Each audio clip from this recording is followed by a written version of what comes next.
संकल्प बहुउद्देशीय सेवाभावी संस्था संचलित विद्याधन गुरुकुल आणि या गुरुकुल मध्ये आज नियोजित कार्यक्रम विचार मंचावर उपस्थित नगरसेवक बनसोडे साहेब, त्यानंतर केकान सर संचालक गुरुकुलचे, त्यानंतर आमचे मित्र डोंगरे सर, त्याचबरोबर इथे जमलेले सर्व पालक मंडळी असतील, कुडके साहेब असतील, त्यानंतर सर्व माता बहिणी आणि त्याचबरोबर सर्व माझे विद्यार्थी मित्रांनो, ऑलरेडी वेळ खूप झालेला आहे, मी काही जास्त वेळ घेणार नाही. विद्यार्थी, पालक आणि शिक्षक आणि गुरुकुल या तीन गोष्टीवर प्रकाश टाकेल आणि माझे दोन शब्द त्यानंतर संपवेल.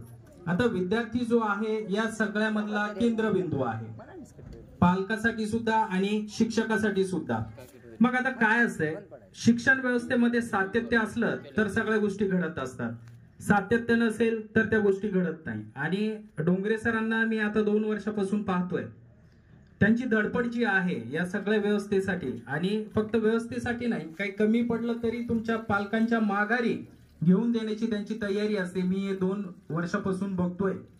त्यानंतर दुसरी गोष्ट, एक पालकांनी आणि विद्यार्थ्यांनी आणि शिक्षकांनी सातत्य ठेवलं तर विद्यार्थ्यांमध्ये बदल घडून येतो आणि हा 100% घडून येतो. त्यासाठी पालकांनी प्रयत्न करावा लागतात, शिक्षकांनी पण प्रयत्न करावा लागतात आणि विद्यार्थ्यांनी पण प्रयत्न करावा लागतात.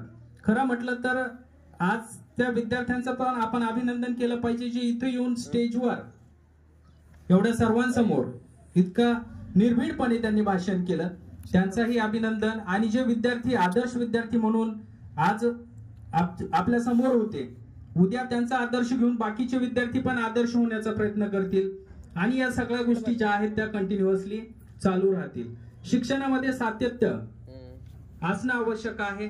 त्याचबरोबर आता येणाऱ्या काही अडचणी आहेत, गुरुकुल म्हटलं की अडचणी असतात, फीस असेल, बाकीच्या गोष्टी असतील, तर पालकांनी बी डोंगरे सरांना सातत्याने साथ द्यावी आणि याला पुढे घेऊन जावं. कारण एक विद्यार्थी सांभाळणं कठीण आहे, आपण घरचं आपलं एक असेल तर सांभाळू शकत नाही, इथे 100 विद्यार्थी सांभाळायचे म्हटल्यावर हे थोडंसं कठीण कार्य आहे आणि जबाबदारी आहे. सगळ्यात महत्वाचा विषय हा आहे की शिक्षकावर म्हणजे डोंगरे सरांवर इथे किती जबाबदारी असेल हे तुम्ही समजून घेऊ शकता.